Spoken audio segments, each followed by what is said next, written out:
일생 동안 당신이 반드시 읽어야 할 100권의 책 일당백.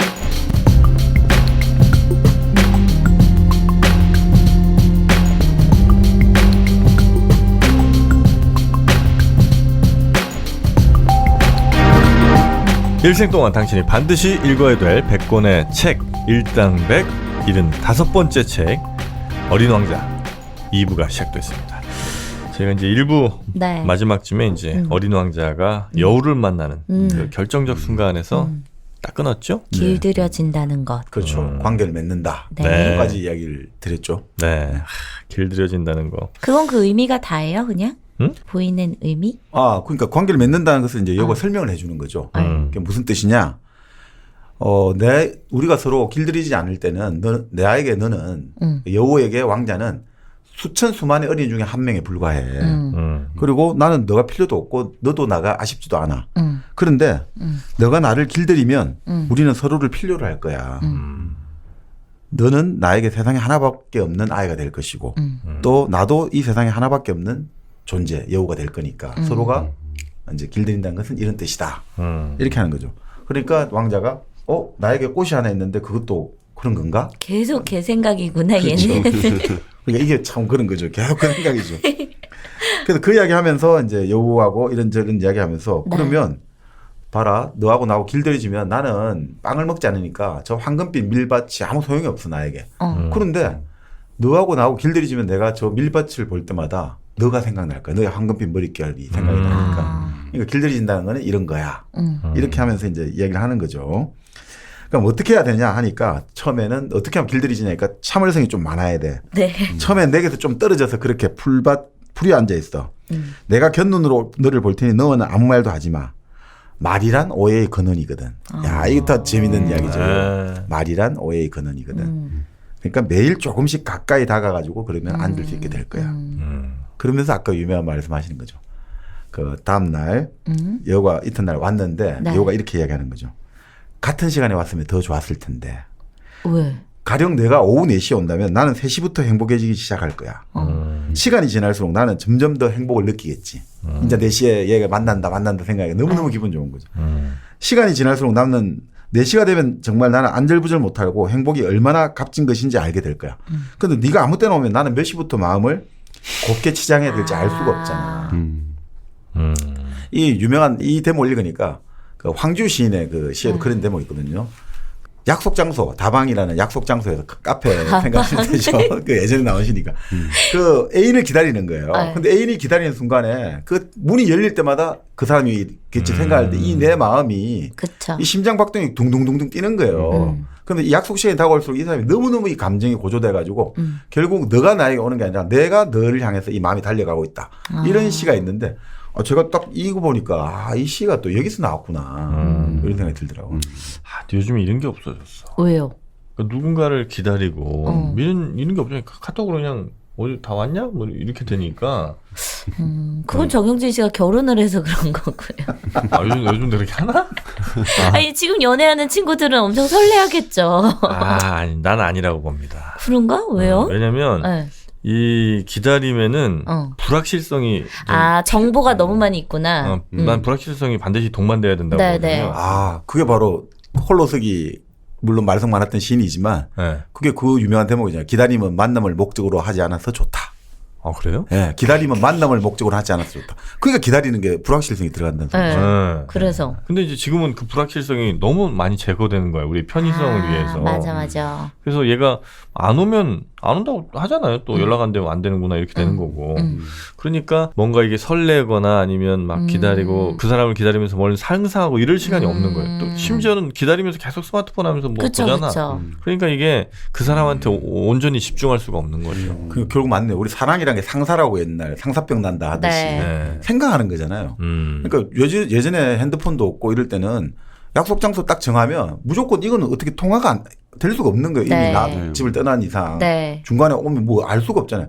그러면 그동안에 뭐 오고 안 오고를 떠나서 이처럼 안절부절되고 이 마음이 흥분되고 그러면서 계속 그 사람만 생각한단 말이죠. 진짜 무슨 일이 난 거 아닌가 뭐 그러면서 그게 온전히 그 시간이 그 사람에게 다 투여되는데 지금은 그 시간을 합리적으로 선다는 민명하에 오히려 어떻게 보면 오면 오고 안 오면 안 오고 뭐 안 오면 요즘 뭐 또 핸드폰에 길들여진 네. 그 젊은 사람들은 이제 어떻게 만났었냐고 옛날에는 핸드폰도 없이 상상을 못 한다고. 그래도 옛날에는 그 공중전화 박스가 많다든지 아니면 서점들 있잖아요. 서점에 네. 게시판 같은 게 있어가지고 메모를 붙이는 거예요. 노란 포스트잇 같은 걸. 그래갖고 누구야 나 어디 가 있어. 우리 몇 시까지는 거기 있을 거야. 이런 식으로 해서 그거 보고 맨날 사람들이 서로 오겠죠. 대전역에는 그 시계탑이 있습니다. 나오나요? 네. 시계탑. 거의 뭐 주요 도시들마다 네, 시계탑이 네, 다 네. 있죠. 네. 그 시계탑이 굉장히 중요한 그 약속 장소인 경우가 많아요. 그 시계탑 아래서 탁 몇 시. 왜냐면 이제 시계탑이 있어야 몇 시인지를 또 정확하게 알 수 그렇죠. 있으니까. 네. 사람마다 옛날에 또 시계도 다 달랐어. 시간도 달랐어. 맞아. 네. 그런 시대 됐습니다. 자, 그래서 결국 그 바로 그렇게 해서 그 이야기를 하게 되고 네. 이렇게 해서 어린 왕자는 여우를 길들이고 떠날 시간이 갖고 오니까 여우가 말하죠. 눈물이 나올 것 같아. 그러니까 어린 왕자 그 이야기하죠. 그건 너 탓이야. 나는 너 마음을 괴롭힐 생각이 조금도 없었어. 근데 네가 길들여 달라고 했잖아. 그렇지. 어린 왕자. 근데 여우 너는 얻은 게 없잖아. 그냥 떠나게 되고 넌 눈물만 흘리게 되고. 네. 그러니까 여우가 그런 이야기하죠. 얻은 게 있지. 밀밭. 밀밭의 색깔이 있잖아. 이제 밀밭을 보면 난 너를 생각할 테니까. 그러니까 너 얻은 게 있지. 근데 그러면서 여우가 갑자기 장미꽃을 한 번 더 가서 보라고 말하거든요. 네. 그 어린 왕자 장미꽃 5,000송이 있는데 가가지고 네. 이게 어떻게 보면 좀 가서 괜히 잘 있는 장미들한테 가서 화풀이하고 오는 거예요. 너희들은 내 장미꽃과 조금도 똑같지 않아. 너희들은 아무것도 아니야. 아무도 너희를 길들이지 못했고 너희도 누구를 길들이지 못했어. 그러니까 나는 여우하고 길들여갖고 세상에 하나밖에 없는 친구가 됐는데 그 장미꽃도 황당하겠죠. 그죠? 그러니까 어쩔 줄 몰라 하는 거죠. 그러면서 막 어린 왕자 또 이렇게 욕을 하는 거죠. 너희들은 아름답긴 하지만 속이 텅 비었어. 누가 너희들을 위해서 죽을 수는 없단 말이야. 물론 내 장미도 지나가는 행인이 보면 너희들과 똑같다고 생각할 거야. 그렇지만 나는 너희들 전부보다 내 장미꽃이 더 소중해. 내가 물을 주고 유리관으로 보호해주고 벌레를 잡아주고 그리고 불평불만은 물론 허풍도 들어주고. 야, 이 허풍했다는 거 다 아는 거죠. 그죠? 어린 왕자가. 하여튼 그건 내 장미꽃이야. 그러고 나서 여우한테 가서 작별 인사하니까 여우가 마지막 비밀을 알려주는 거죠. 뭐예요? 잘 보려면 마음으로 보아야 돼. 가장 중요한 것은 눈에는 보이지 않는 법이야. 뭐 이게 가장 유명한 데죠. 네. 그러면서 여우가 장미꽃을 위해서 내가 보낸 시간 때문에 장미꽃은 그렇게 소중해진 거야. 라면서 그걸 잊어버리면 안 돼. 너는 장미꽃에 대해서 책임 있어. 라고 이야기하는 거죠. 네가 길들인 것에 대해서 영원한 책임을 져야 되는 거야 하면서. 자, 그렇게 해가지고 이제 어린 왕자가 여우를 이별하고 누구를 만나냐면 전철기 조종수라고 하죠. 그 기차나 열차가 네. 선로가 가는데 다른 선로로 이동할 때 그 철로 조정해 주는 사람 있잖아요. 그걸 전철수라고 하는데 네. 그 사람한테 가서 이제 이야기를 물어보는 거죠. 아저씨 여기서 뭘 하세요? 근데 손님을 추리고 있다. 어떤 손님을 오른쪽 보내고 어떤 차를 왼쪽 보내고 한다. 그러면서 그 이야기 하는데 사람들은 근데 저렇게 바쁘게 뭘 찾아가는 거죠? 그러니까 어린 사람들이 그 전철 조종사가 기관사도 그건 모른단다. 뭔지 모르지만 사람들은 뭔가 그런데 왜 사람들은 서로 자리를 바꾸죠? 이러니까 그 사람들은 자기들이 있던 곳이 만족스럽지 않았나 봐요. 이러니까 전철수가 딱 한마디 하는 거죠. 사람들은 자기가 있는 곳에서 만족하는 법이 없단다. 전철수가 나름 일종의 현자죠. 그러면서 여러 가지 이야기하면서 아이들은 운이 좋고 그래도 아이들만이 그래도 이 유리창에 코를 비벼대면서 바라보고 있다. 어른들은 그 전철 안에서도 계속 허둥지둥 바쁘고 아이들만이 유일하게 바깥 풍경을 보는 존재다 이거죠. 아이들만이 지가 찾는 게 뭔지를 알고 있다. 어른들은 모른다 자기 찾는 게. 자 그러면서 또 장사꾼을 만나게 되는 거죠. 그 장사꾼은 알약을 판단 말이죠. 약장사. 예. 그러니까 일주일에 하나씩 먹으면 목이 마르지 않는 약이란 말이죠. 그럼 왜 이걸 먹어야 되죠? 이건 시간을 전량해 준단다. 이 전문가들과 계산을 해보니까 일주일에 53분이나 전략이 된단다. 그래서 물어보는 거죠. 그 53분을 가지고 뭘 하는 거죠? 자기가 하고 싶은 걸 하지? 그러니까 어린 왕자가 나에게 만일 53분의 여유가 생긴다면 나는 샘이 있는 곳을 향해 천천히 걸어갈 텐데. 이게 전문가의 오류라든지 우리가 끊임없이 효율성 이러잖아요. 네네. 효율성이 그래서 뭘 할 건데. 그렇지. 우리가 멕시코의 어떤 해변가에 월스트리트에 부자가 와가지고 사람이 물고기를 잡고 있으니까 당신 이 물고기 잡아가 이렇게 하면 얼마에 파냐 시장에서 1달러에 판다. 어휴 바보야. 자, 이 물고기를 가지고 통제를 만들고 공장을 만들고 이게 팔고 이러면 넌 어마어마한 돈을 벌게 될 거야. 그 돈을 벌게 되면 뭘 하죠? 그 돈을 벌게 되면 네 마음대로 휴가를 즐길 수 있지. 휴가를 즐긴다는 게 뭐죠? 나처럼 이렇게 낚시를 할 수 있는 거야. 그럼 지금 하고 있잖아요. 이거 똑같은 거죠. 그런 거를 지금 비꼬는 거죠. 네. 그런 다음에 결국 8일째 되는 날이죠. 이제 결국 사막으로 다시 돌아와가지고 물은 마지막 한 방울 남았고 이제 다 떨어진 거죠. 그래서 이제 어린 왕자 이 이야기는 끝난 거죠. 이 조종사에 들려준 이야기를. 그래서 여우 이야기 하려니까 아이고 얘야 지금 우리가 여우가 중요한 게 우리 목말라 죽게 됐단다. 어떻게 하지? 이러니까 우물을 찾으러 가자고 하죠. 그 우물이 있겠나라고 하는데 하여튼 찾아가는 거죠. 그래서 사막을 걸어가는 거죠. 자 그러면서 그 이야기 하는 거죠. 이 어린 왕자가 유명한 말을 하는 거죠. 사막이 아름다운 건 어딘가에 샘을 감추고 있기 때문이다. 그렇죠. 네. 어딘가에 사막 어딘가에는 샘이 있기 때문에 아름다워. 그렇죠. 별이 아름다운 건 그 별 어딘가에 꽃이 있기 때문이고. 그 비행사가 갑자기 딱 어린 시절이 생각이 나는 거예요. 네. 어느 집에 보물이 숨어 있다는 이야기 듣고 어마어마하게 그 집에 대해서 매력이 샘솟다는 기억이 나는 거예요. 그 보물이 있고 없고가 중요한 게 아니라 그 보물이 있다는 이야기 자체가 갑자기 그 집을 매력적으로 만들었다는 거죠. 집이 은밀한 비밀을 갖고 있을 때 매력이 된다는 거죠. 사람도 마찬가지예요. 뭔가 사람이 어딘가에 보물을 숨기고 있을 때 그 사람들이 그걸 찾으려는 생각이 들고 그 사람을 매력적으로 만든다는 거죠. 바로 그런 건 아닌가. 그러면서 조종사도 그 이야기하는 거죠. 맞아. 집이건 별이건 사막이건 그것들을 아름답게 하는 거는 뭔가 눈에 보이지 않는 거야. 그러니까 아저씨가 어린 왕자가 이야기하죠. 아저씨가 나의 여우와 같은 생각하더니 너무 기뻐요. 이렇게 이야기하면서 결국 우물을 찾아가지고 그 우물이 근데 완전히 도르래 물통 다 있어요. 참 황당하죠. 뭐가 사막에. 자 그런데 이제 이 애가 참 재밌어요. 여기서 이 두레박을 들어가서 하는 거를 이 아저씨가 해준단 말이에요. 비행사가. 네. 이 물이 마시고 싶으세요. 물 좀 주세요. 그러니까 이 물을 주고 받으면서 결국 서로 이제 관계가 만들어지는 거 아닌가 이런 생각이 좀 들어요. 자기가 떠먹을 수 있는데 이 아저씨가 부탁하는 거, 길들이는 거겠죠. 자 그러면서 이제 이 기쁨을 느끼는 거죠. 자 결국 그런데 이 친구는 사실은 내가 지구에 온 지 정확하게 이제 1년이 되는 날이고 내가 이제 낙하지로 돌아가야 된다. 근데 그게 결국 뭐냐? 뭔가 이상하게 생각하는데 결국은 뱀에게 물려서 다시 나는 이제 별로 돌아갈 거야. 이 이야기였던 거죠. 그래서 뱀하고 어린 왕자 이야기하는 거를 비행사가 들은 거죠. 네. 아 이거 큰일 났구나. 그 생각하는데 이제 넌 뱀하고도 이야기하냐. 그랬는데 결국 어떻게 됐냐. 왕자는 뱀에게 자신을 물도록 해가지고 사막 위에서 이제 쓰러지는 거죠. 아 그것까지 나와요? 그렇죠. 이제 결국은 그러면서 막 그 이야기했죠. 아저씨 걱정하지 말아요. 저 수많은 별 중에 내 별에 돌아가면 아저씨는 지상에서 나를 바라볼 때 그 별들이 이제는 내 별을 찾기 위해서 너무 힘들잖아. 그럼 별이 많으니까 그 많은 별들 중에 뭔가 하나 숨어 있다. 그럼 당신은 별을 볼 때마다 이제 내 생각이 날 거 아니냐. 특별해진다 이거구나. 그렇죠. 그러니까 별들이 종이 되는 거다 이거죠. 이 별들이 이제 웃는 별을 가지게 됐다. 이거 얼마나 좋은 거냐. 그렇지 않냐 이거죠. 그리고 나도 그 별에서 아저씨를 바라보면서 이 지구를 바라볼 수 있다. 네. 서로가 길들이 이제 관계를 맺는 거 아니냐 이렇게 하는 거죠. 여기서 나온 시가 또 있잖아요. 우리 김광석 시인의 시. 노래도 나온 유심초였나요? 뭐요? 어디서 무엇이 되어 뭐. 저렇게 많은 별들 중에 별 하나가 나를 내려다본다. 이렇게 많은 사람 중에 나 하나가 그 별을 쳐다본다. 밤이 깊을수록 별은 밝음 속에 사라지고 나는 어둠 속에 사라진다. 제가 보니까 이게 어린 왕자에서 나온 것 같아요. 이 별이 내려다보고 내가 내려다보고 별이 이런 관계가 만들어진다는 네. 표현 자체가 되게 문학적이다 진짜 아름답고. 어린 왕자예요. 제목도 정말 잘 지은 것 같아. 이게 어린 본래 왕자라는 제목. 일본에서는 네. 이 제목이 아주 우리가 최근에 들은 드라마 제목이에요. 아주 뭐야? 유명한 제목. 일본에서 어린 왕자 번역 제목이 별에서 온 그대? 별에서 온 왕자님이에요. 아 제가 우리랑 달라요 제목이. 이게 우리는 어린 왕자인데 네. 이제 일본에서는 제목을 별에서 온 왕자님으로 번역했어요.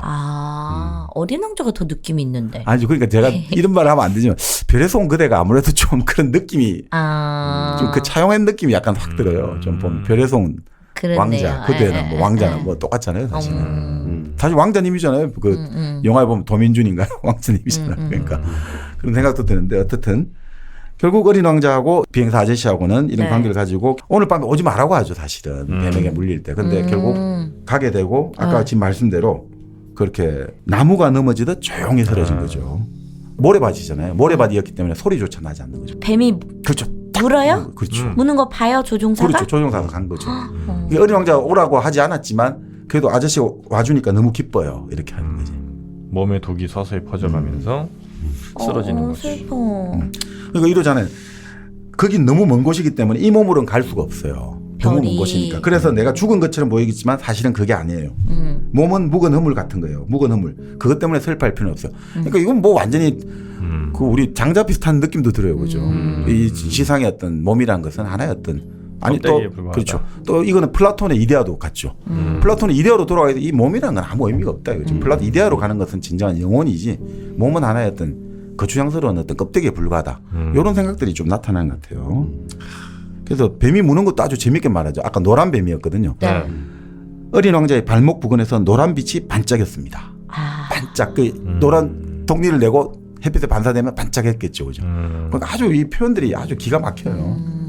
자, 그런 다음에 이제 마지막은 어떻게 하냐? 이 또 작가가 이것은 벌써 지금부터 6년 전에 있었던 이야기입니다. 라고 말을 하면서 근데 어린 왕자는 이제 별로 돌아간 걸 난 잘 알고 있다. 네. 그러니까 여기서부터 이제 헷갈리기 시작하는 거야. 아까 이 별로 진짜 돌아가는 건지 죽은 건지 네. 이게 뭔지 하면서 근데 이런 이야기를 하는 거죠. 아, 근데 내가 깜빡한 게 있다. 어린 왕자가 이 양이 바오밥 나무도 먹지만 장미꽃도 먹을 수 있기 때문에 양에게 그 부리의 망이 있죠. 강아지 산책할 때 입막개 같은 거 네. 이걸 씌워주는데 부리망은 해줬는데 가죽끈을 안 달아줬단 말이죠. 가죽끈을 무슨 차이예요? 부리망만 하면 의미가 없죠. 빠지니까. 가죽끈 네. 해줘야 되는데 아 내가 이거 그림에 가죽끈 안 달아줬네. 이래 되면 어린 왕자가 24시간 계속 별에만 있는 게 아니니까 네. 그 와중에 장미꽃을 먹을 수 있을 텐데 아 그럼 어린 왕자 슬플 텐데 이런 생각을 하다가 그러니까 이게 그런 거겠죠. 이게 진짜인지 가짜인지를 계속 독자들로 하여금 허구인지 사실인지를 헷갈리게 하려고 이렇게 했겠죠. 아 정말 양이 어디선가 장미꽃을 먹었냐 안 먹었냐 따라 가지고 우주가 달라지는 거잖아요. 어린 왕자가 내가 별을 볼 때 웃음으로 바라봐야 되는데 장미꽃이 먹어지면 울 거 아니야. 그러니까 네. 아 이거 큰일 났네. 이거 어떻게 해야 되지? 뭐 이런 고민을 하고 있는데 어른들은 근데 아무것도 모를 거다. 중요한 게 이거 뭔지. 그러면서 자기가 마지막으로 아프리카 사막 여행할 때 바로 이 어린 왕자 딱 모습을 다시 한번 멋지게 칼라로 딱 사진을 그림을 그려주고 이걸 반드시 기억해 주세요. 이러면서 여러분이 아프리카 사막을 여행할 때 어떤 아이가 다가와 웃으면 바로 어린 왕자. 빨리 친절을 베풀어 줘가지고 어린 왕자가 귀환했다는 소식을 빨리 편지로 나에게 좀 알려달라고 그렇게 끝을 맺는 거죠. 빨리 좀 보내주시기를 간절히 바랍니다 하면서 끝을 내는 거죠. 이 책 되게 좋다.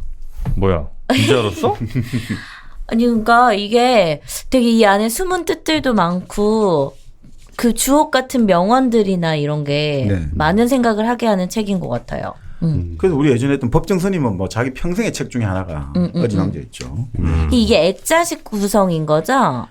그러니까 이게 참 묘하게 구성이 그렇죠. 액자 구성 같기도 하고 막 그죠. 그러니까 안에서 조종사 처음에 이제 조종사 이야기가 있다가 그 네. 안에 어린 왕자 이야기가 있는 거잖아요. 그렇죠. 그렇게 틀에 넣으려고 하시네. 아 그런 거야? 자꾸 그 고정된 틀 이건 액자식 구성이 할 필요가 없다는 거예요. 에이, 패턴화 해야지 쉽단 말이야. 중요한 건 눈에 보이지 않아요. 액자식인지 아닌지. 여러분은 지금 정박, 정민영, 정프로 그리고 마돈이 함께하는 일당백을 듣고 계십니다. 그런데 지금까지는 우리가 그래 지금 뭐 말씀대로 아까 이건 좋은 그거고 네. 잃어버린 인간성을 동심을 회복하자 이렇게 우리는 받아들였는데 그 일본의 야스토미 아유미라고 이 사람은 본래 이제 학자인데 자기가 성정체성 여성에 가깝다고 이름을 이제 바꿔버렸어요. 아유미라는 이름. 원래 남자였는데. 예, 원래는 아유무라고 불렀는데 아유미로. 아유미? 아 그래요? 많이 듣던 이름인데. 우리나라에서 활동하던. 그렇죠, 아유미. 있었잖아. 엉덩이가 자꾸 예쁜 나 같은 엉덩이가 여자. 자꾸 예쁜. 최근에 다시 복귀했답니다 한국에. 아 그래요? 네, 그렇답니다. 아 연예계 소식도 많이 알고 계시네. 어떻게 우리보다 어디 더 잘. 풍문 추천해드려. 근데 그 사람이 누가 어린 왕자를 죽였는가 해가지고 이것은 자기는 지금까지 자기도 하나의 어떤 이건 동심, 어른을 위한 동화다라고 생각했는데 이건 바로 모럴 헤러스먼트, 정서적 학대를 다룬 정말 기념비적인 작품이다. 이 프로이드가 이들을 발견한 만큼이나 이건 모럴 헤러스먼트를 발견한 게 어린 왕자는 어마어마한 작품이다라고 많이 극찬을 하더라고요. 이게 무슨 말이냐면 자, 프랑스의 정신과 의사 마리에 이리고엔이라는 여성 정신과 의사가 있는데 네. 이 사람이 그런 책을 냈어요. 정서적 학대라는 책을 통해 가지고. 근데 그 사람은 이 일본 야스토미 아유미라는 사람은 이리고엔의 책을 통해 가지고 이 어린 왕자를 분석해낸 거예요. 네. 그 제목이 이제 누가 어린 왕자를 죽였는가인데 결국 이렇게 보는 거죠. 자, 먼저 정서적 학대라는 개념부터 한번 설명해 드릴게요. 정서적 학대는 뭐냐면 우리가 헤러스먼트 하는 거 성희롱으로 보통 번역하잖아요. 섹슈얼 헤러스먼트. 이때는 희롱보다 학대가 맞다고 해요. 지속적으로 괴롭히는데 네. 이게 직접적인 물리적 폭력을 쓰는 건 아니고 영혼을 괴롭힌다는 거죠. 아. 그래서 최종적으로는 영혼의 살해까지 의미한다. 네. 이게 단순한 희롱이 아니라는 거죠. 근데 이게 조건이 있단 말이죠. 이게 영혼의 학대가 되려면 조건이 성립하려면. 예. 괴롭히는 짓이 자행되면서 동시에 숨겨져야 된다는 거죠. 괴롭히는 일이 일어나는데 그게 숨겨져야 되는 거죠. 무슨 말이냐면 피해자는 나는 괴롭힘을 당하지 않는다고 생각해야 되는 거죠. 분명히 가해자는 피해자를 괴롭히는데 피해자는 나는 괴롭힘을 안 당해. 잘못한 건 나야라고 생각에 만드는 게 핵심이라는 거죠. 그러니까 너가 지금 뭐 예를 들면 혼나는 것도 너가 잘못했기 때문에 혼나는 거야라는. 네가 잘못해서 그런 거야. 이거죠. 그 저번에 한번 가스라이팅 이야기했잖아요. 바람을 피워놓고 오히려 남자가 자기 애인에게 너 어떻게 이럴 수 있어 이러면 네가 나에게 신경을 안 써줘서 그런 거야. 너가 잘못해서 그런 거야. 해가지고 상대로 하여금 죄책감을 만들게 해가 그 심리를 조작하는 것들을 네. 우리가 이제 영어에서는 가스라이팅 이펙트라 해가지고 하는데 요거 비슷한 것 같아요. 좀 약간 모럴 해러스먼트하고. 네. 근데 이 대표적인 사례가 결국은 뭐 연인 사이도 있겠지만 이 사람은 여기서 주목하는 게 부모와 자식의 관계예요. 그렇지. 왜냐하면 부모가 자식을 때리면서 이런 이야기 하죠. 나도 이러고 싶지 않지만 다 너를 위해서 그러는 거야 하며 자녀에게 죄책감을 심어주는 게 바로 이 모럴 해러스먼트의 온상이라는 거예요. 사랑이라는 이름으로 학대를 저지르고 영혼을 살해한다.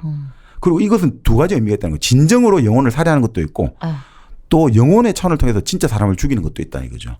그래서 이게 두 의미를 다 포괄한다는 거죠. 그럼 어떻게 혼을 내야 되지 이제? 그러니까 이게 근데 대표적인 사례가 네가 잘못은 안 했지만 내가 지금 화가 났기 때문에 널 혼내는 거야 이렇게 얘기해야 되나? 아니 그러니까 솔직하게. 이게 참 힘든 거예요. 그러니까 네. 이게 결국 우리가 예전에 이중구속이라는 말까지 했지만 그 사람의 어느 차원에서 이 사람의 심리가 이렇게 이쪽으로 하여금 내가 잘못한 걸로 만들어지면 이 사람이 결국 가지게 되는 그 근본적인 불안감과 좌절감, 그러니까 세상을 똑바로 못 보는 거죠. 그러니까 대표적으로 그렇게 되면 어떻게 돼? 우리가 흔히 말하는 사이비 종교에 빠진 심리가 이런 거란 말이에요. 사이비 종교에 빠져 분명히 자기가 지금 성적으로 학대를 당하고 있고 재산 다 뺏긴데도 불구하고 아니야 이건 절대 아니야 그럴 수가 없고 진심이 나도 절대 보려고도 하지도 않아요. 이것은 다 잘못된 거야. 그럴 리가 없어라고 생각하는데 그러니까 그런 것들을 우리가 거기에 넘어가지 않기 위해서 이제 이런 게 필요하다는 거죠. 근데 왜 사실은 모럴 해러스먼트가 부모 자식에게 일어나느냐라고 할 때 이게 좀 의문이잖아요. 네? 근데 이게 좀 시대의 상황을 봐야 될 것 같아요. 19세기 당시에 모리츠 슈레버라고 아주 유명한 독일의 교육자가 있었대요. 네. 네. 이 사람은 이 교육 이론을 자기 자식에 적용을 했거든요. 자기 자식이 3명이 있었는데 장남은 38살에 권총 자살을 해버려요. 차남은 출세를 했는데 판사로 출세한 다음에 어떻게 되느냐. 출세한 다음에 42살 돼가지고 정신분열증이 걸려요. 근데 이 사람이 그래도 그 정신분열증 걸리면서 또 환각을 기술을 해가지고 이제 프로이드가 그걸 분석해가지고 유명해졌거든요. 네. 그리고 딸은 독신으로 평생 살았는데 또 딸도 40대 후반에 정신분열이 일어나요. 그 왜 그랬느냐 하면서 결국 뭐냐면 이 영혼의 학대를 했다는 거죠. 그 나중에 보면 부모가 이 슈레버라는 사람이 어느 정도냐면 아이에게는 나쁜 게 있을 수 있다 이거죠. 우리가 흔히 말하는 거 있죠. 어릴 때 우리 사람은 착하고 나쁜 게 다 들어있는데 착한 거는 북돋아주고 나쁜 걸 뽑아내야 된다. 다 그렇게 생각하잖아요 지금도. 그 나쁜 거를 뽑기 위해서 그럼 어떻게 해야 되느냐. 이 슈레버라는 사람은 머리 고정기라는 기계를 아이들이 씌웠어요. 진짜로? 자, 머리 고정기 나중에 그림이 한번 제가 찾아보면 어떻게 되어 있냐면요. 머리카락하고 이 속옷하고 이게 딱 연결돼 있어요. 그래가지고 애가 딱 공부를 해야 돼요. 앉아가지고. 네. 공부를 하다가 약간 문에서 소리가 나면 애들이 자동적으로 보게 되잖아요. 고개 네. 돌리잖아요. 네. 그 고개 돌리는 순간 머리가 당겨져갖고 엄청난 고통을 가지게 되는 거예요.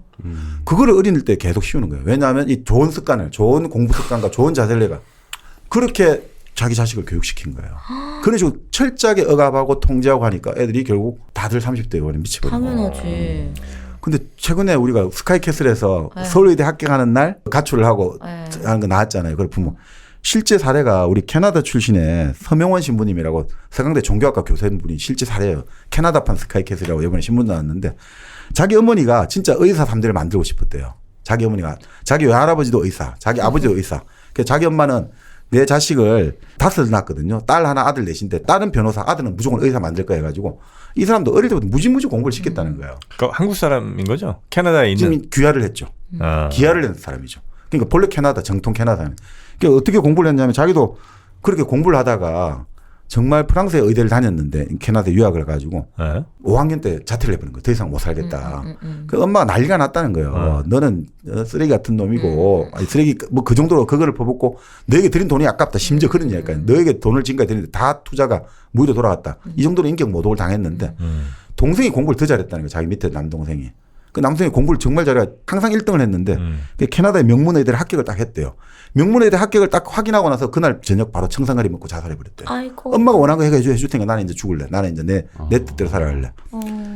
그리고 다른 남동생도 의사가 됐대요. 근데 엄마가 8년 전에 돌아가셨는데 엄마가 딱 돌아가시자마자 의사 때리쳐 버렸대요. 난 자유롭게 살고 싶어. 그러니까 결국은 그 캐나다든 뭐든 다 비슷하다는 거예요. 그 네. 부모가 자식을. 그렇게 했는데 결국은 그런 것들이 그 아이들을 너무 억압해가지고 결국은 너를 위한 거야라고 학대하는 어린 시절의 양육이 결국 인류가 안고 있는 지금 문제의 근원이 되고 있다.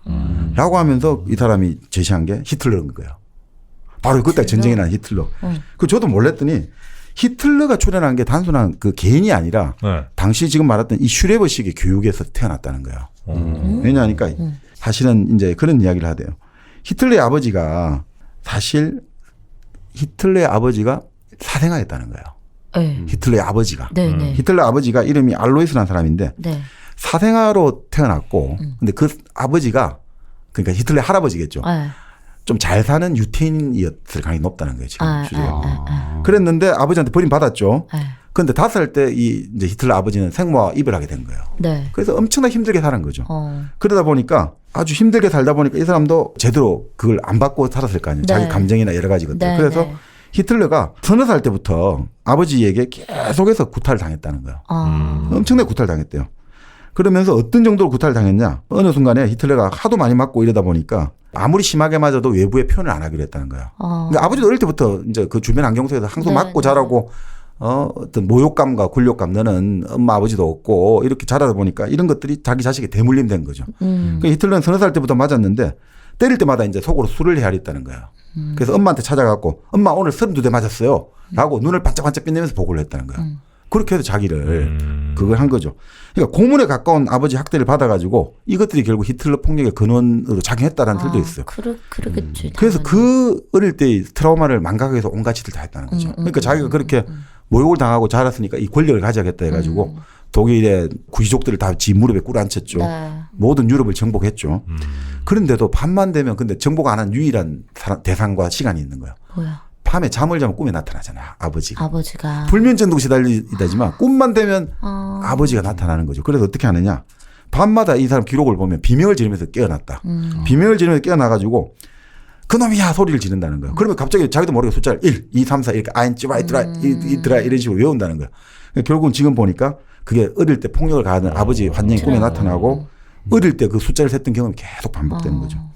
그러니까 결국은 자기 부친한테 당한 그 고통을 자기 스스로 맞서지 못하고 그걸 이 사람은 타인에게 전가하는 방식으로 자기 당한 걸 고스란히 외부로 투사를 내가지고 네네. 결국 본래 돌려줘야 될 대상은 아버지한테 돌려줘야 되는데 그 아버지한테는 되들지 못하니까 그치. 그런 분노 감정이 수습 안 되니까 끝없이 발산되고 끝없이 반복돼가지고 특히나 유태인 아버지한테 받은 굴욕과 증오잖아요. 그러니까 유태인에 대한 완전 씨를 말리는 걸로 작용하지 않았냐. 그러니까 또 이게 뭐냐 이거죠. 대부분의 독일 당시 가정의 사람들이 네. 히틀러와 같은 환경에서 성장했다는 거예요. 맞아가면서 이 슈레버식 교육으로. 그러니까 이 사람들도 똑같은 자기들의 감정 배출구가 생긴 거예요. 그렇지. 히틀러한테. 그러니까 오히려 정말 동일시하면서 열광적 지지를 보냈다는 거죠. 이런 것들이 결국 인간이라는 게 이런 결국 학대의 대물림이 결국 일어난 게 우리가 지금 이 폭력의 근원이 되고 있다. 어떻게 보면 세계 인류의 위기가 지금은 이런 것들 아니냐. 이런 어린 시절에 학대가 대물림되면서 이 위기가 일어나니까 바로 어린 왕계 착안해가지고 아이를 지키는 게 결국 세계를 지키는 길이다. 라는 이제 학자들도 있어요. 심리학자들. 이 사람은 폴란드 출신이 진짜 자기도 죽다가 살았고 유태인인데 네네네. 그래서 정말 히틀러 연구를 하면서 이게 단순한 그게 아니다. 이 아이들의 어린 시절 학대의 경험들이 결국 최종적인 해결을 안 되고 내가 너를 사랑해서 그런 거야 라고 은폐되니까 이걸 발산할 수가 없잖아요. 엄마 아버지가 잘못한 게 지적을 해야 되는데 이게 그게 아니야. 너를 사랑해서 그런 거야 라고 하니까 이게 이중구속이 돼갖고 이게 이 사람이 분열돼 버리면 이게 결국은 내 안에서 감정 수습이 안 되면 외부로 투사가 돼가지고 결국은 이 모든 폭력들이 만연되는 근원이 되고 있다 라고 하더라고요. 아니 그래서 어린 왕자는 누가 학대를 했다는 거예요? 자 그러니까 한번 제가 볼게요. 요게 이제 하면 또 끝이 없는데 요거 좀 이야기를 하면서 이제 이야기를 나누시면 끝나는 것 같아요. 저 잘못 얘기했나? 아니 요거 보십시다. 자 이게 결국은 어린 왕자와 장미 여우가 장미가 1차 학대를 하고 사막 여우는 2차 학대를 하는 거죠. 여기서는 여기 장미 약간 그 자기 그 고메즈 아니야? 응? 맞아요. 동네지. 그 여자가 자기를 장미라고 항상 자기는 어린 왕자 장미라고 오. 자기는 항상 주장을 난 한 했었거든. 번 읽었는데 바로 맞췄지? 봤어요. 아내가 항상 자기는 장미다라고. 근데 장미가 좋은 거라 했는데 그 평생 책임을 져야 되고 사실은 이 각도에서 보면 또 재밌게 분석이 될 수 있죠. 자, 이렇게 볼 수 있는 거죠. 네. 자, 어린 왕자는 어떻게 보면 소혹승에서 자기만의 규칙에 따라 조용히 살고 있잖아요. 그죠? 네. 어떻게, 그러니까 이렇게 해석해가지고 이건 좀 근거는 없는데 어린 시절, 어린 왕자의 어린 시절 학대를 당해서 외부 세계와 관계를 끊고 자기의 세계에 몰두하는 삶을 사는 게 어린 왕자였을 거다라고 보는 거예요. 네. 근데 어느 날 장미샷이 날아와서 예쁘게 화장한 얼굴로 어린 왕자를 유혹하잖아요. 그렇잖아요. 아유, 화장을 안 해가지고 뭐 머리도 안 다듬었고. 그 어린 왕자가 그 모습에 완전히 빠져버렸잖아요. 매료돼가지고. 제일 처음 그런 말 하잖아요. 당신은 어쩜 그리 아름다우신가요? 광고도 있었잖아요. 아름다운 아가씨 그런 광고가 있어요? 어찌 그리 예쁜가요? 뭐 자판기신데. 뭐 80년대 90년대 맞아. 아카시아 껌. 껌 광고예요. 껌 광고. 8, 90년대 그때 맞을 거야. 김도영 씨가 불렀던 것 같아요. 네. 그래서 이제 장미가 또 거기서 거짓말 하잖아요. 그러니까 얘가 나한테 빠졌구나. 요럴 때 훅 하고 들어온다는 거예요. 장미가. 그러면서 기침하고 왜 너 나한테 안 해주냐. 죄책감을 유도하는 거죠. 아픈 척하고 그렇죠. 힐책하고. 그렇죠. 그러니까 자기가 반하게 만들었으니까 네. 별일 아닌 걸로 어린 왕자를 자꾸 책망하잖아요. 아, 너 뭐하냐. 내 지금 이 바람도 있는데. 그래서 장미 목적은 뭐냐면 결국은 무슨 일이든 잘못한 건 어린 왕자 바로 너야. 뭐가 됐든 간에 너야라고 생각에 만들고 양심의 가책을 이용해서 어린 왕자를 지배하는 거다 이거죠. 그런 애들이 있어. 내가 약간 우리 남편한테 저렇게 하는 스타일인 것 같아.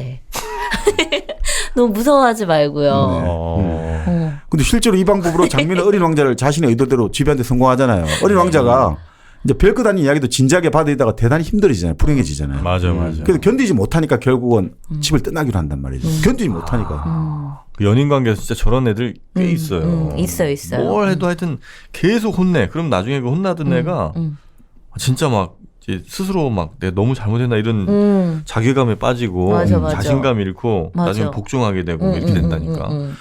자, 그러니까 네. 이제 결국은 도저히 못 견디니까 아, 이제 자기가 여기 있다가는 미치 버려서 죽든지 미치든지 둘 중에 하나니까 방랑을 하기로 결심하는 거죠. 네. 그래서 잘 있으라고 말을 하러 가고 아우 제가 또 지독한 소리 할 거야라고 이제 딱 미리 사전에 마음의 준비를 하고 있는데 갑자기 장미가 아주 조신한 태도로 얌전하게 전혀 얘를 책망도 안 하고 내가 참 어리석었어. 행복하길 바랄게. 당신을 참 좋아했어요. 이 어린 왕자를 완전히 혼돈 상태로 빠뜨리잖아요. 네. 주치 폭력자들의 전형적인 그렇죠. 왔다 갔다 하는 거. 술 먹고 막 그렇게 빌 수가 없어 또. 진짜 내 손모가지를 잘라버려야지 뭐 이러면서. 맞습니다. 네. 자, 1차 폭력. 근데 그게 바로 이게 사실 더 무서워요. 장미가 그러니까 이렇게 내가 당신을 참 좋아했어요. 이게 장미가 어린 왕자에 가해는 정말 막강한 최강의 공격이거든요. 떠날 수 자책감을 없죠, 떠날 때 일단 자책감을 엄청나게 죄책감 안고 떠나게 만드는 거예요. 장민 날 이렇게 좋아해 줬는데 내가 난 널 좋아하는데 말이야. 넌 날 버리고 가는 거야. 넌 나쁜 놈이야. 이렇게 만든 거예요. 이거 완전히 그러니까 장미는 옆에 없어도 이제 얘 마음을 완전히 지배하는 거예요. 네, 너는 네. 이제 내가 있으나 없으나 너는 이제 완전히 우리 그거하고 똑같죠. 예전에 뭐 갈매기에서도 그 엄마 배우가 소설가 뭐 어쩌고 하면 바로 한 방에 조져버리잖아요. 네, 네. 그러고 나서 너 나하고 무조건 같이 가야 된다 했는데 그다음부터 이 남자가 난 당신대로 하자 이러면 그래 그러면 이제는 너 늦게 오든 말든 나 신경 안 쓸게. 왜냐? 자신하는 거죠. 너 마음을 내가 이제 지배했으니까 넌 꼼짝 못해. 그러면 네가 뭐 밤을 새고 들어오든 난 신경 안 써. 넌 나한테 꼼짝 못하니까. 자 결국 그래서 이제 이렇게 여러 배를 돌아다니다가 지구에 도착해갖고 어린 왕자가 이야기는 하잖아요. 꽃이 뭔가 이야기를 하고 이런 잘못을 알고 있잖아요. 꽃이 나를 괴롭혀서 왔고 사이가 틀어졌다. 이 어린 왕자 장미의 이야기를 들어보면 장미는 계속 모순된 메시지를 어린 왕자에게 제공하잖아요. 네. 이렇게 너 나를 생각하지 않구나 했다가 너를 좋아했구나 했다가 내가 어리석었다 했다가 그러니까 어린 왕자를 완전히 사고가 좀 혼란에 빠뜨려가지고 가스등 불을 켜놓고 이 불이 흐리게 만들어놓고 나서 아니야 이건 밝은 거야. 밝게 만들어서 아니야 이게 흐린 거야 해가 이거 내가 지금 제대로 판단 못하고 있구나. 난 이 사람 하자는 대로 믿어야 되겠다. 이런 식으로 결국은 싹 타인의 마음을 심리 조작하는 거죠. 장미는 바로 그렇게 하는 거죠. 그러면 그건 잘못된 건 내가 아니야. 너 자신이야 라고 만들어주잖아요. 그 어린 왕자의 탓으로 다 돌아가잖아요. 장미가. 네. 자 그러니까 장미는 결국 뭐냐. 어떻게 보면 일본에서는 그렇게 이야기하는데요. 남자를 완전히 이용해 먹는 이제 여자다. 네. 아니 뭐 이거는 뭐 그죠. 여자를 이용해 먹는 남자도 되고 네. 남자들은 가스라이팅 하듯이 딱 그렇게 보면 되는 거죠. 데이트 폭력하듯이 내가 널 사랑해서 이런 거야. 너가 지금 나는 너하고 같이 하룻밤 새도록 같이 있고 싶은데 너가 일찍 들어가야 된다니까 내가 도저히 격분해가지고 너 나를 싫어하는 거구나. 그래서 내가 폭력을 행사했는데 다시는 안 그럴게. 용서해줘. 너가 잘못한 거야. 내가 너를 너무 사랑하는 마음에서 갑자기 나도 모르게. 이런 식이라는 거죠. 그러니까 똑같은 거죠. 남자나 여자나 남자나. 너가 그 얘기만 안 했어도 내가 그렇게 흥분하냐? 뭐 이런 그렇죠. 얘기. 아, 그러니까. 맞아. 너 내 성격 알면서 왜 그래? 그렇죠. 왜 너가 잘못한 거야. 왜 자극했냐 이건 거지. 그거 제일 나쁜 거죠. 자극이 중요한 게 아니라 그래 폭력을 행사한 게 중요한 거고 그렇지. 그리고 폭력의 어떤 설정에 해놓은 틀이 중요한 건데 그렇죠. 그걸 계속해서 너가 자극했다는 식으로 문제의 어떤 원인을 왜곡시키는 것은 맞아. 그건 되게 위험한 전형적으로 그러면 이 책에 따르면 그건 자기 어린 시절에 당했던 학대나 왜곡을 투사를 한다는 남한테. 거예요. 직접 부모나 원인 제공자에게는 맞서지 못하고 제일 편한 게 누구죠? 자기가 사귀는 사람이라든지 자기 아이에게 투사. 아이는 제일 약하잖아요. 만만하니까. 자, 그래서 결국 어떻게 되냐. 잘 보세요. 어린 왕자가 함정에 빠진 거예요. 그러니까 어떻게 돼요? 내가 자체가 도망치지 말았어야 되는데 장미의 따뜻한 마음을 내가 이해해야 되는데 나는 그냥 장미의 모습과 아름다운 모습과 향기만 즐기면 되는데 내가 왜 장미 말을 그렇게 심각하게 받아들였을까?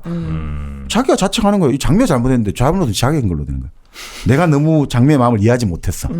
전형적인 피해자의 자책을 되풀이하고 있다. 이렇게 본다는 거죠. 자, 그래서 사실은 어린 왕자도 지가 살려고 사실 도망을 친 거죠. 여행을. 네. 자기가 살기 위해서. 이래 있다 난 죽기.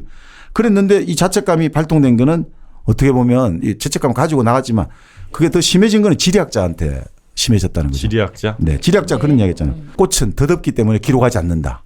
이 말 들으니까 갑자기 장미가 그랬잖아요. 장미는 덧없기 때문에 내 별에도 장미가 있어야 하니까 그런 거는 덧없으니까 난 기록하지 않아. 이 말 듣고 갑자기 이거 내가 소속성에 두고 왔는데 어떡하지? 이렇게 후회하는 마음을 더 강화시키게 된 게 지리학자의 그 말이 또 이제 불을 붙인 거죠. 그런데 그럼에도 불구하고 마침내 이 어린 왕자 자책감이 강렬하게 자극이 됐지만 자살로 내몬 거는 바로 2차 학대를 한 사막 여우라는 거예요. 사막 여우가 왜? 왜냐하면 길들이는 거. 길들이단 말을 가르쳐 줬잖아요. 네. 그리고 관계를 맺는다고 했는데 네. 이게 상당히 길들이단 말을 하고 관계 맺기는 좀 다른 거잖아요. 길들이단 말은 기본적으로 지배죠. 그치. 위에 사람이 아래 사람을. 그러니까 상하가 발생하는 거잖아요. 네. 그런데 관계를 맺는다는 것은 어떻게 대등한 되죠? 거죠. 대등하죠. 관계를 맺는다는 건 방향성이 없잖아요. 길들이는 것은 위에서 아래라는 방향성이 있잖아요. 네. 그러니까 이게 다르단 말이죠, 사실은. 그런데 이것을 교묘하게 바꿔치기 한단 말이죠. 분명히 길들이다는 것은 상하관계, 우리가 흔히 말하는 비대칭적 관계라는 거죠. 네. 그런데 관계를 맺는다는 것은 대칭적 관계, 수평적 관계거든요. 그거를 교묘하게 바꿔버렸다는 거죠.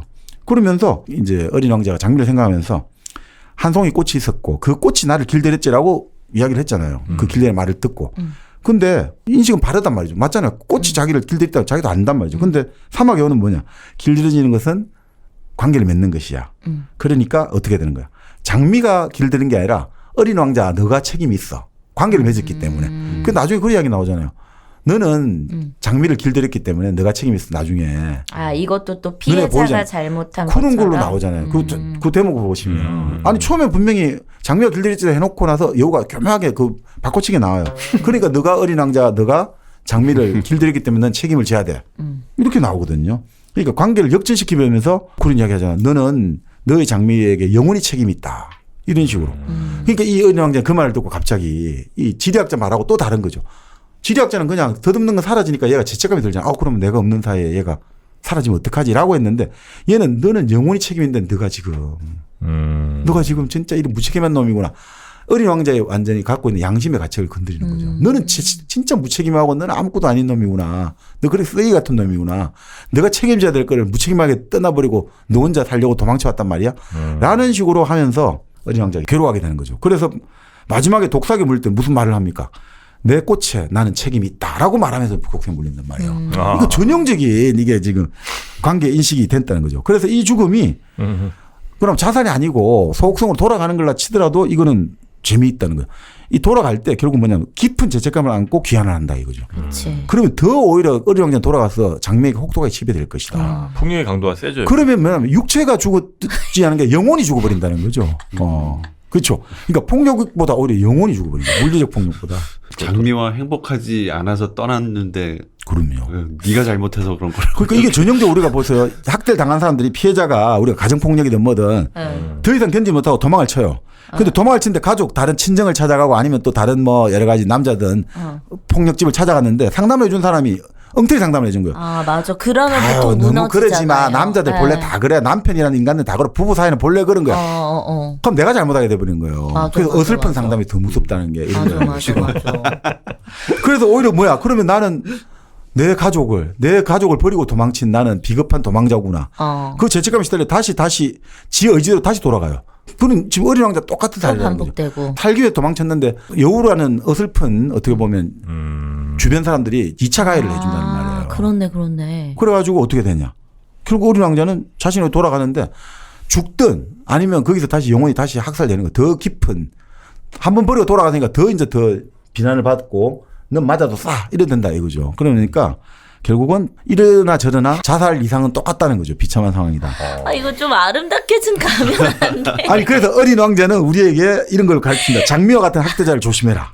또 사막 여우와 같은 자를 결코 상담성대로 선택해서 안 된다는 걸 가르친다. 아, 되게 현실성이 있긴 하다. 근데. 그러니까 상담 상대를 하려면 학대로부터 빠져나온 사람이나 아예 학대로부터 자유로운 사람 있죠. 그러니까 오히려 주변 사람한테 함부로 틀어놓지 말고 오히려 어떻게 보면 꿋꿋한 사람 있죠. 자기가 보기엔 의연한 사람 있죠. 별로 신경 안 쓰는 사람들이 오히려 도움의 손길을 줄 수 있는데 막 그런 이야기 일반화시킨 사람을 조심하는 거야. 남자는 다 그래, 부부는 다 그래. 이런 이야기를 전문가랍시고 나와서 텔레비전에서 남자들 다 그래, 바람 피우면 다 남자들 아이라도 괜찮아요. 넓은 마음과 사랑으로 인내를 해가든 그건 되게 위험하다는 거예요. 오히려. 장난해 지금. 나 같은 사람이 낫다는 얘기네. 그러니까 공감을 함부로 하지 말라는 게 저번에 영진 정 프로가 그래 이야기했는데 공감을 함부로 하는 사람이 그래서 위험. 공감하니까 나도 이렇게 살았어 괜찮아. 나의 불행을 계속 반복시켜주고 싶거든요 사람은. 그러니까 공감이란 건 되게 위험하다는 게 이런 거라는 거죠. 네. 결국 또 정택 지배리로 또 가게 되네. 아, 정프로 페리. 자 그리고 아까 예. 폭력 말고 네. 또 근데 저 잠깐 여기에 의문을 하나 제기하고 싶은 게 아니 뭐 장미가 뭐 얼마나 괴롭혔다고 이 어린 왕자가 너무 나약한 거 아니에요? 장미가 뭐 많이 괴롭혔어요? 얘가 지금 때렸어요? 3차가에 이게. 야 지금 피해자는 지금 오늘 내일 하고 있는데 너는 어떻게 그렇게 피해자 입장이 아닌 가해자 입장으로 가니. 아니 그런 뜻이 아니고 그러니까 장미랑 어린 왕자의 사이에서는 그러니까 장미가 어린 왕자를 엄청 사랑하는 뭐 여자가 될 수도 있고 부모가 될 수도 있는 거잖아요. 그러니까 이렇게 볼 수도 있다는 거죠. 가시라는 게 네. 장미의 이제 거짓말을 상징할 수 있고 짓궂음을 상징할 수가 있는데 그러니까 어린 왕자가 괴롭다는 건 결국 장미의 가시에 찔린다는 거거든요. 계속 찔리고 있다는 거죠. 그러니까 자기가 그 찔리는 걸 알지만 장미가 아름답기 때문에 그걸 인정하기 싫은 거예요. 근데 장미와 커뮤니케이션 할 때마다 자기는 아파요. 가시 때문인데 그걸 외면하는 거예요. 아니야, 그건 아니야. 가시는 본래 장미가 말했잖아. 장미가 가시가 그래 호랑이도 나를 못 잡아 먹는다. 가시가 있어가지고. 근데 여기는 호랑이가 없는데요. 하니까 갑자기 장미가 딴소리 하잖아요. 얘한테 안 통하구나. 그러니까 그러면서 갑자기 얘 다른 걸로 해야겠다. 야 기침하는데 넌 왜 바람막이도 안 갖다 줘? 이 나쁜 놈. 이렇게 그런 식으로 말하면서 아까 어린 왕자 그렇게 나오잖아요. 꽃들은 약하고 순진해요라고 이야기하잖아요. 그러니까 약하고 순진해요라고 이야기하면서 가시 찔리면 괜찮아요 하는데 그게 더 나쁘다는 거죠 사실은. 우리가 일상생활에서 그런 이야기 많이 하잖아요. 누군가 직장 상사로부터 이게 심리적 학대를 당하는데 본래 직장이 다 그래 상사가 다 그래 본래 꽃들이 약하고 순진하듯이 야 약하고 순진한 꽃들이 어떻게 니를 괴롭히냐 말도 아니야. 그 남편에게 맞는 아내도 있고 그죠? 아내에게 집에 나간 남편도 있는데 맨날 그러잖아. 남편이 뭐 아내가 뭐 이런 식으로 부부 사이 이런 식의 사실은 어떻게 보면 지금 말씀대로 꽃이 뭐가 대단해. 사실은 그렇게 아픈 작은 것들이 패턴이 반복되고 쌓이면서 이게 아니라고 생각하기 때문에 이거 별거 아닌데 설마 그렇게까지 했냐. 근데 이런 것들이 사실 사람이 더 힘들다는 거예요. 그게 은폐되니까. 그리고 설마 그렇게 하겠어. 그리고 내도 그렇게 생각하는 거죠. 나도 우리가 역지사지잖아요. 공감을 하기 때문에 나도 이런 마음인데 어떻게 이 사람이 설마 그런 마음을 품고 나한테 그런 식으로 공격을 하겠어. 다 나 잘 되라고 하겠지. 근데 흔히 말하는 사이코패스 같은 소시오패스 같은 게 그런 마음 자체가 없다는 거죠. 사람들이 그런 생각하는 마음 자체를 안 가지고 있다는 거예요. 설마 지도 인간인데 나한테 이러겠어. 그 마음을 안 가지고 공격하기 때문에 절대 그걸 내 마음처럼 생각하면 안 된다는 거예요. 나쁜 놈은 나쁜 놈이라는 거예요. 빨리 도망을 치든지 벗어나야지. 아, 저 사람도 뭔가 이유가 있을 거야. 내가 맞고 나서 저 사람도 뭔가 이유가 있으니까 절대 그렇게 하지 말라는 거죠. 어떤 괴로운 말에 상처를 입는 것도 그러니까 그런 것들이 제일 중요한 게 여기 나오잖아요. 이래진 게 지속적으로 반복적으로 나를 괴롭힌다. 해러스먼트라는 게. 그게 핵심이거든요. 그래서 결국 뭐냐면 길들인다는 거거든요. 그러니까 그런 지점에서 나를 혼란에 빠지게 만드는 그런 언동들. 이게 아주 위험하다라고 보는 거죠. 지금 아까 말씀대로 이게 뭐 장미가 뭐 얼마만큼 때리고 하고 이런 것보다 이 어린 왕자를 혼란스럽게 만드는 것들. 그 부모와 자식의 관계를 이 사람이 강조한 것도 그런 거 아닌가 싶습니다. 그러네요. 네. 그런 의미에서 보면 어린 왕자가 이 조종사를 만나서 처음 부탁하는 게 뭐죠? 양 그려달라고. 양 한 마리만 그려달라고 네. 그러죠. 그렇죠. 그게 이 어린 왕자의 구조 신호였습니다. 구조대죠. 119죠. 그러니까 맞습니다. 네. 왜 제발. 양으로는 뭘 할 수 있는? 양이 꽃을 먹을 수 있잖아요. 그렇죠. 이 어린 왕자는 무의식적으로 자기의 솔루션을 알고 있는 거죠. 그러면서 또 계속 죄책감 때문에 걱정은 하지만 그냥 꽃은 없어졌으면 좋겠다고 생각하는구나. 그렇죠. 그리고 이제 그걸 내가 이 꽃을 그러니까 이 양을 그림으로 해서 꽃을 잡아먹을 수 있다는 사실을 나는 알면 안 되잖아요. 네. 그렇죠. 의식으로 알면 안 되기 때문에 그걸 상자에 넣어주는 거예요. 아. 그냥 양을 그려주면 나의 그런 들키니까. 의도 같은 게 들킬 수 있으니까 스스로 그걸 무의식 속에 이렇게 묶어놓는 거지. 그러니까 어린 나 왕자가 대단하네. 대단하십니다. 이게 바로 그 책에도 나온 내용입니다. 아, 나와요? 예, 그 내용입니다. 양이 바로 119 구조대라는 게 나옵니다. 네. 아 그래요? 그래서 사실 이런 게 있는 것 같아요. 그러니까 어린 왕자는 그 선의를 가지고 있지만 장미를 의심을 하잖아요. 이게 뭔가 이상 같아. 장미가 자꾸 자기를 뭔가 공격을 해오니까. 그런데 그다음부터 별것 아닌 말도 진지하게 받아들여서 대단히 불행해지잖아요. 근데 이게 전제가 그런 거죠. 선의가 있으면 상대를 의심하지 않아야 되는데 내가 의심을 하면 내 자신도 괴로워지잖아요. 그렇죠. 그러니까 어린 왕자를 그렇게 괴롭게 만드는 거예요. 근데 그거 자체가 장미의 사실은 무의식적인 의식적인 전략이거든요. 그러니까 우리가 생각하는 가벼운 게 보이지만 그것이 지속적으로 나를 계속해서 들어오게 되면 그것은 반드시 깔려 있는 의도가 있단 말이죠. 그러니까 우리는 사랑하면 선의가 발생하는 내가 너를 좋아하면 선의를 갖고 바라보려잖아요. 선의를 갖고 바라보니까 상대가 좀 사귀었는데 그런 이야기잖아. 자, 오빠가 돈이 좀 필요한데 얼마 좀 줄 수 있겠니? 빌려줄 수 있겠니? 사랑하는 사람한테는 이 사람이 선의를 갖고 나한테 말하는데 내가 의심하면 안 돼. 이 사람 지금 나한테 혹시 작업, 수작, 공사하는 거 아니야? 라는 생각 자체를 하면 안 돼. 우리가 그렇게 배우잖아요. 사랑하는 사람은 100% 선의를 가지고. 그런데 그런 것들을 이용하는 인간들도 있다 이거죠. 네, 네. 그러니까 사실 이거 잘 보시면 이런 게 있는 것 같아요. 어떤 멜랑꼴리한 사람들 있잖아요. 어린 왕자가 멜랑꼴리하잖아요. 좀 우울하잖아요. 하도 쓸쓸하고 이러니까 하루에 석양을 몇 번 봐도 40몇 번 보잖아요. 그러니까 이 사람들은 어떻게 보면 감정의 고조 상태를 만들어내고 인간관계에서 흥분을 좀 추구하거든요. 그게 자기에게 뭔가를 느끼게 해주니까. 그래서 일부러 까다로운 사람과 파트너를 선택함으로써 자기 가치를 높인다는 거야. 일부러 그러니까 피해자가 되기 쉬운 사람은 어떻게 보면 유년기에 상처가 있거나 어떻게 보면 아주 활력이 넘치는 사람들이에요. 그러니까 학대자는 딱 그걸 캐치를 하는 거죠. 아, 저 활력을 표적으로 삼아서 내가 저걸 훔쳐야지.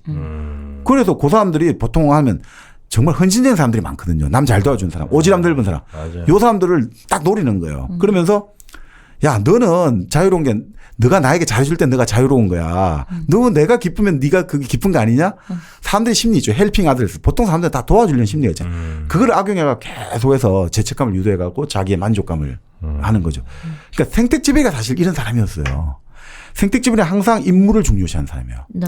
그 입에 달고 다닌 말이 나는 어딘가에 설모가 있을 거야. 나는 어딘가에 설모가 있는 사람이 돼야지. 그러니까 이런 사람들이 당하는 경우가 많거든요, 사실. 그 생택지배도 자기의 무의식적인 당했던 것들을 자기의 의도와 무관하게 이 작품을 만들어냈다. 위대한 작품은 작가의 의도를 넘어서는 메시지를 인류의 어떤 집단 무의식을 담고 있거든요. 그러니까 바로 생택지배리는 이런 걸 담아냈기 때문에 이 작품이 지금도 8억 건이 팔린 거 아닌가. 본인이 의도했는지 안 했는지는 알 수가 그렇죠. 없지만 네. 그걸 넘어서는 그렇죠. 뭔가 메시지가 그 전 인류적으로 통용되는 그 메시지가 있는 거고. 네. 근데 선의를 계속해서 요구하면 있잖아요. 그 학대자가 계속해서 그 선의를 사랑하니까 해줘야 돼 이러다 보면 있잖아요. 한 인간으로서는 지속적으로 그걸 다 들어줘야 되는데 들어줄 수 있습니까 없습니까? 없지. 인간은 불가능해요. 어떻게 자기도 자기가 안 되는데 그 사람이 요구한 걸 어떻게 보면 돈을 들어줘야 되지 뭐도 제 아는 사람 중에 이야기를 듣고 제가 깜짝 놀랐는데 이런 경우도 있어요. 자기가 전날에 술을 많이 마셨단 말이에요. 네네네. 그 자기가 지금 속이 쓰리고 안 좋아요. 근데 자기 아는 예를 들어 애인에게 전화를 해가 난리를 친단 말이죠. 왜? 부르니까 너는 내가 지금 이렇게 아픈데 너는 지금 그렇게 자녀? 회사를 잘 다닐 수 있냐? 아니 회사를 다니네. 너 회사를 그렇게 마음 편히 다니. 그래 회사 좋텐다고 자기한테 먹을 걸 주고하고 사들고 와야 이게 만들어. 지가 술 마셨는데 왜? 그게 바로 이 방법일 수 있다는 거죠. 나쁘다는 게 아니고 뭐 일어날 수 있는 일이라고도 하는데 지금 예전에 그 이야기 듣고는 와 정말 대단하다. 정말 헌신적인 애인을 뒀구나 했는데 지금 지나고 생각하니까 이거는 정말 불가능. 어떻게 보면 계속 그런 무리한 요구를 하면서 이거 영하지 않으면 넌 나쁜 애야 이런 거잖아요. 근데 지나고 생각하니까 그 친구가 상당한 정말 바람둥이였거든요. 그런 거 잘하네. 지금 생각해보면 엄청난 바람둥이였어요. 맞아.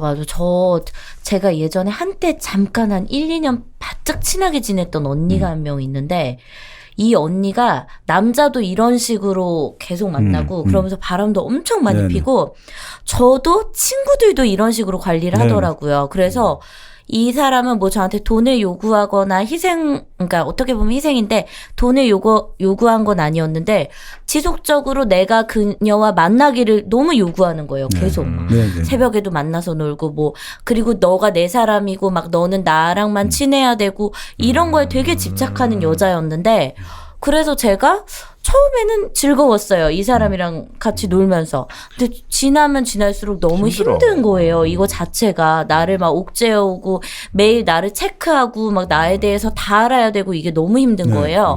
그래서 결국은 모질게 끊어냈죠.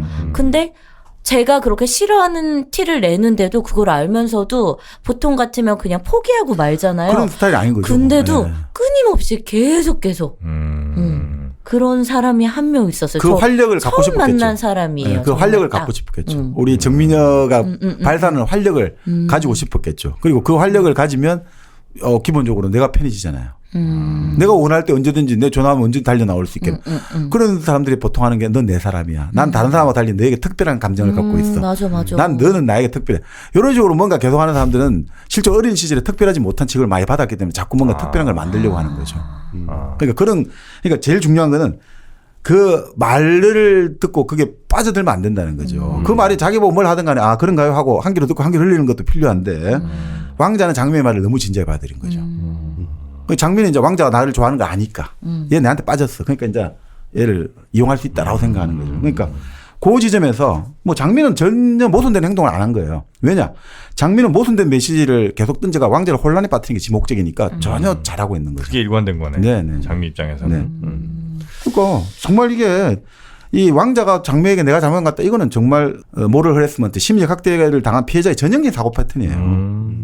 그러니까 더 재밌는 게 속았는데 장미 5,000송이나 보고 나서도 속아서 화를 내는 게 정상인데 장미가 얼마나 슬플까 이런 사실을 알게 되면 이게 전형적인 사이비 교주한테 당하고 나서 아니야 절대 그럴 일이 없고 우리 신문이나 방송에서 우리 교주님을 저렇게 욕하는 거 보면 우리 교주님 마음이 너무 아플 거야 라고 오히려 교주님 걱정해줘. 그래서 연예인하고 똑같죠. 연예인들 무슨 일 생기면 잘못되면 우리 오빠가 얼마나 마음이 아플까.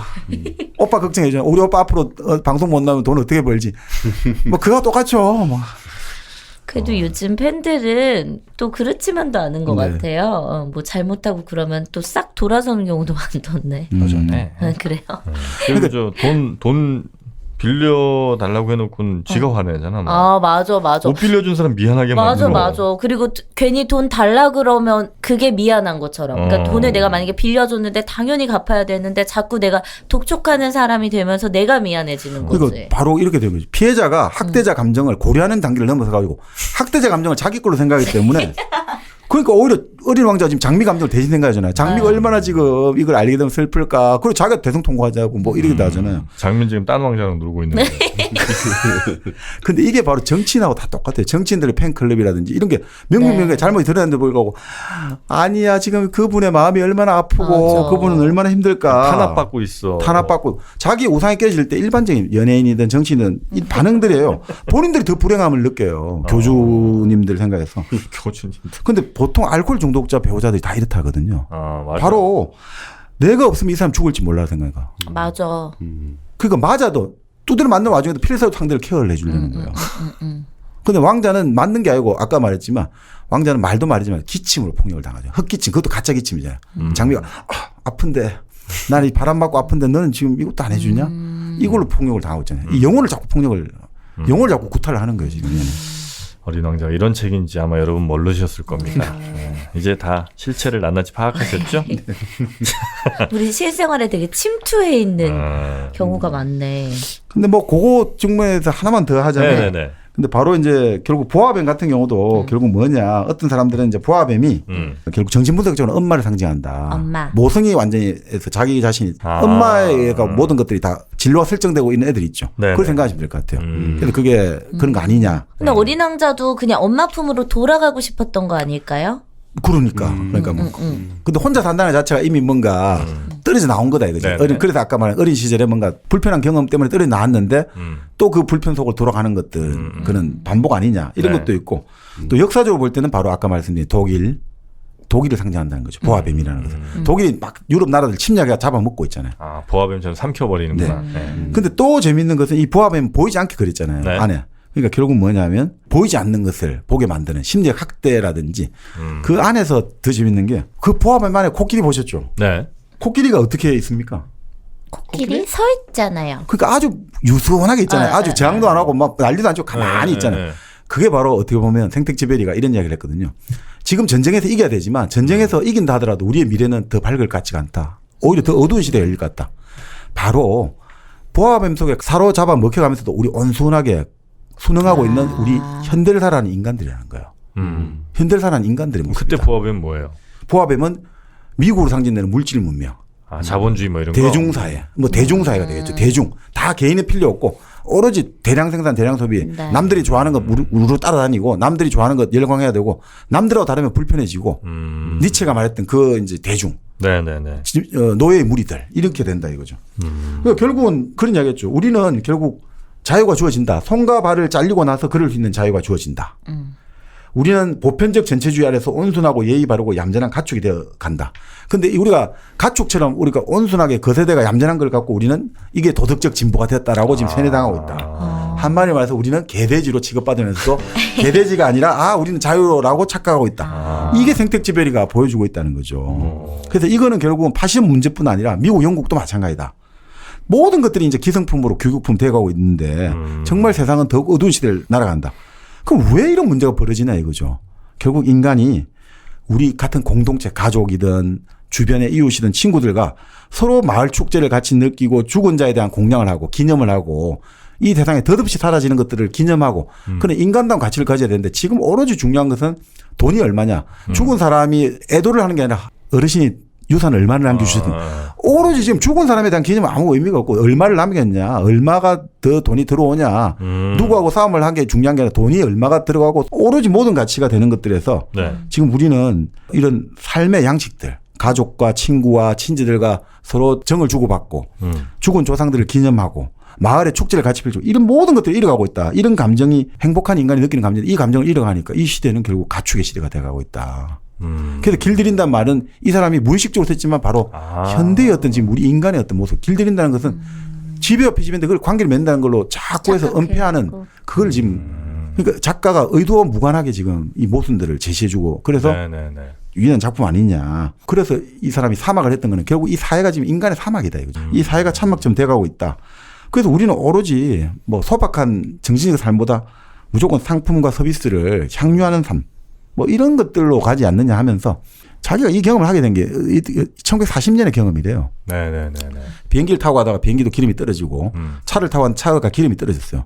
그러니까 마차를 타고 사막을 가는데 네. 완전히 달랐다는 거예요. 자기가 지금까지 비행기만 주로 타고 가다가 속도였잖아요. 마차를 타고 가다 보면서 올리브 나무를 보는데 그 올리브 나무 밑에서 양이 똥을 누고 있고 그리고 그 양이 거지. 풀을 먹는 걸 보면서 이게 뭐냐 하면서 완전히 이 불교식으로 말하면 대오각성한 거죠. 이 생명을 찾는 느낌을 가졌다는 거예요. 이 속도 속에서 내가 잃어버렸던 것들 완전히 다르게 보이구나. 시속 130km 차로 자동차를 타고 갈 때는 보지 못했던 것들이 보이기 시작했다는 거죠. 모래뿐이지 뭐 그렇게 달려. 그렇죠.